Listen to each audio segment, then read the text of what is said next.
April 17, 1975, the day Cambodia went silent, cities emptied, money vanished, religion erased, and within 4 years nearly 2 million lives were lost. This is not fiction. This is the story of one of the most brutal regimes in modern history, the Khmer Rouge. Led by a man known only as Brother Number 1, or Pol Pot. He studied in Paris. Studied on a scholarship from the Cambodian government. Enrolled at the École Française de Radio-Électricité, studying radio electronics, but he failed his exams multiple times and lost his scholarship. He came back with dreams of Marxist purity, inspired by Mao, and determined to wipe the slate clean, even if it meant wiping out his own people. No money. No markets, no schools, no religion, no mercy. Pol Pot and his ultra-communist Khmer Rouge seized control of Cambodia with one radical mission: erase the past and start over from year zero. What followed was not a revolution but a purge. But how did it begin? Cambodia was already teetering on the edge, caught between the Vietnam War and internal chaos. In 1975, Pol Pot's communist regime took over Cambodia and immediately started the most efficient genocide in modern history. They didn't just kill people randomly. They had a plan to completely erase civilization and start from scratch at year zero. The Khmer Rouge killed 1 in every 4 people in Cambodia and somehow convinced the world they were the good guys.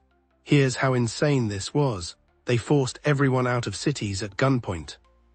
Doctors, teachers, anyone who wore glasses was executed because glasses meant you could read. Speaking a foreign language got you killed. Even crying for dead relatives was punishable by death. They literally tried to eliminate human emotion. Children were turned into executioners. The regime recruited kids as young as 10 to torture and kill adults, including their own parents. They figured children would be more ruthless because they hadn't developed empathy yet. These kids were given guns and told that killing was their patriotic duty. At the infamous S-21 prison, over 18,000 men, women, and children were tortured to death. Only a handful survived. Outside the city, a silent genocide unfolded. Mass graves filled the countryside, later known as the killing fields. The killing fields weren't just execution sites. They were designed to break people psychologically before death. Victims had to dig their own grave while listening to propaganda music blasted from loudspeakers. Guards used hammers and farm tools instead of bullets to save money. January 7, 1979. After years of border attacks and mass atrocities, Vietnam invaded. Vietnamese forces captured Phnom Penh, ending Khmer Rouge rule. Phnom Penh was liberated. Pol Pot fled to the jungle, continuing guerrilla warfare until his death in 1998. A new government was installed, but civil war continued in rural areas for over a decade. But here's the most twisted part. While this was happening, the Khmer Rouge kept Cambodia's seat at the United Nations. The UN recognized the Khmer Rouge as the legitimate government until 1993, even after their crimes were known. The US and China supported them diplomatically because they opposed Vietnam. The international community knew about the genocide and did nothing. The first significant conviction came in 2010, over 30 years after the regime ended. But the damage was already done.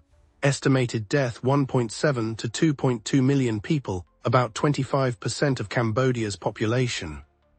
And S-21 prison, Tuol Sleng in Phnom Penh, over 18,000 people tortured and killed, only 12 known survivors.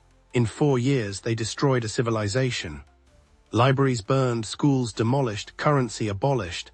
When it ended, Cambodia had to rebuild everything from zero. Today, Cambodia bears deep scars, but it remembers through testimony, through education, through silence, and through speech. Cambodia is still recovering from the trauma, and many mass graves, the killing fields, are now national memorials. Because the only thing worse than this nightmare would be forgetting it ever happened. This is not just Cambodia's story. It is a warning of how ideology, unchecked power, and silence can destroy a nation.